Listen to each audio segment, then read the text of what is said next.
Good evening everybody and welcome back to the channel. Long time no see, I hope everyone's doing well. Today's video we're going to be cooking out of the Layout Cookbook again. We're going to be making roasted short ribs. Anthony calls for veal in this recipe. I can't find veal being in a small town, so I just have some regular beef short ribs. There we go, couldn't think of it. It's sitting right here, the recipe's right here on this fancy book stand I just bought. Well anyways, this recipe is gonna take us about 2.5 hours-ish, so let's get started. So the first thing we're gonna do, we want to slice an onion thinly sliced. I'm gonna use a mandolin for this. I have cut myself on a mandolin before. It's not great. I don't ever wanna do it again. I had to go to the emergency room and get stitches, and it was just not a pleasant experience. So I'm gonna skin this onion. That's a lot of onion. Next, we're going to take our ribs and we're going to coat them in olive oil and salt and pepper.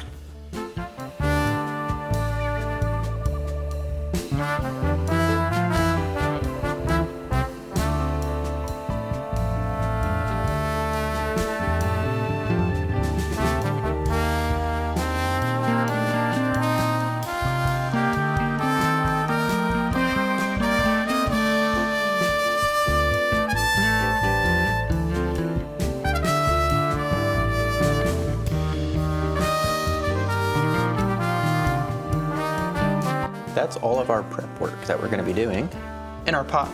So 1 cup of white wine, 1/4 cup of sherry vinegar. You know, this is a good question to ask. I have sherry cooking wine. Is that the same thing as sherry vinegar? It doesn't have vinegar in it, so probably not. We're going to bring this up to a boil. While that comes up to a boil, we're going to grab our other pan here. We're going to arrange the onion on the bottom of the pan, and I feel like that's enough onion. He said to use a whole large onion, but that just seems like way too much onion. I think too, looking at the instructions, or looking at the recipe, he calls for 4 short ribs, about 4 pounds. I bought 4 short ribs, it came out to 2 pounds. So I think I messed up there. I think I should have bought 8. Oh well. Okay, so now that that's boiling, we're going to take, it calls for a bouillon cube or a spoon of demi-glace. I don't have demi-glace. And he doesn't specify either what bouillon to use, so I'm gonna use beef. We whisk this together. And then we're gonna pour this in to there. Suddenly that's seeming like way too much onion. You know what? I think it is way too much onion. So I'm gonna take some of this out. So I turn the heat on to medium high. I'm gonna add my 4 crushed cloves of garlic and a bouquet garni. In the glossary of the cookbook, he said it was just thyme, thyme, 2 basil leaves, and a sprig of parsley bundled up. But in the picture here, let me get this over here to the camera. You can see he's got rosemary in there, and thyme, and the basil leaves, and garlic. And then we're gonna take our ribs and arrange them in here, skin side up, and into a cold oven, and then turn on the heat of the oven to 325 for 1 hour and leave it alone, he says. So that's what we'll do. See you in an hour. All right, so it's been an hour. So we're gonna open this up. We're gonna take it out and we're gonna baste. Oh, that looks so good. We're gonna baste this and then we're gonna rotate, move it in, and we're gonna go for another 15 minutes on that.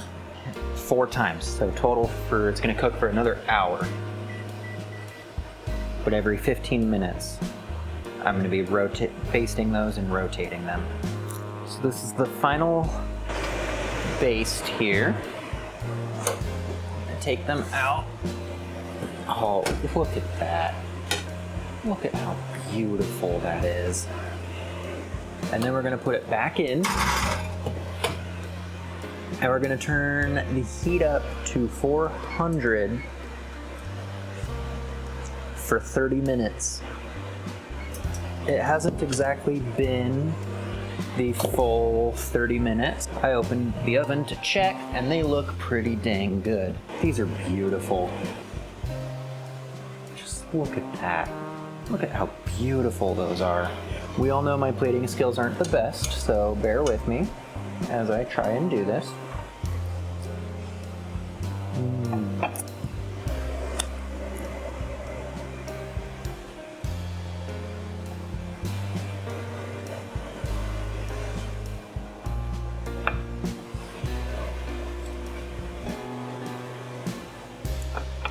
And I'm gonna pour some over each little short rib.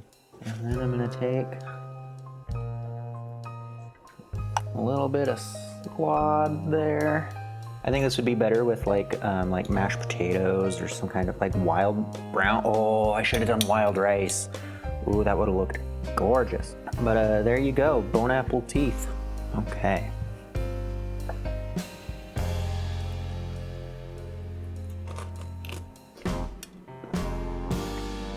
That's pretty damn near perfect. I should have kept it in a little bit longer to get a little bit more tender, but one, I'm starving, and two,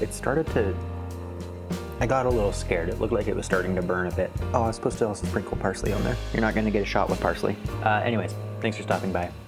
Have a wonderful time.